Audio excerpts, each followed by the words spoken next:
Adopted children are very different than children who are not.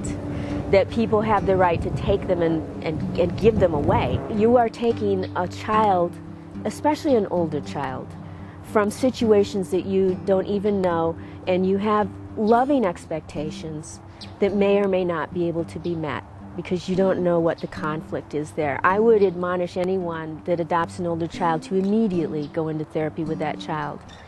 Whether there are signs of anything at all, because children are great chameleons. I was not adopted until I was 6. The last home that I was in was an elderly couple, and they were lovely, and I thought I belonged to them. A social worker came to me, to this foster home where I was, and said, a family is going to start taking you to their house on weekends. Over the course of my life, I've met many other adopted people, men and women, and we have shared the very same thing, that we were old, wise souls, and that the people who took us in had no idea who they had under their roof. No idea. And they may never know. I have another friend, a dear friend in Boston, beautiful woman. At the time we did our first play together, she had just given up a child. And I said, you know, this child is going to want to know some things.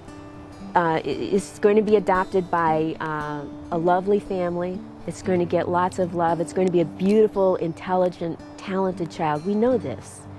But at some point in that child's life, they're going to be sitting in a room and they're going to say out loud, who am I? That's the first question. But the one that you're going to like the best is, and why did they give me away? And that's a painful question. And so maybe you want to write an explanation to that baby. And so she did. She wrote an amazing letter to the baby. And she said, well, what if they don't give it? I said, it doesn't matter.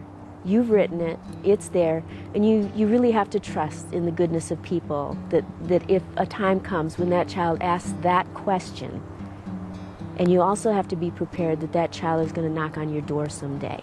And they will be intrusive. They will not give a hoot about your feelings at that point in time. But you need to know that those are the questions. The one thing I would like to know about my mother and my father is that when they made love and they made me, did they love one another?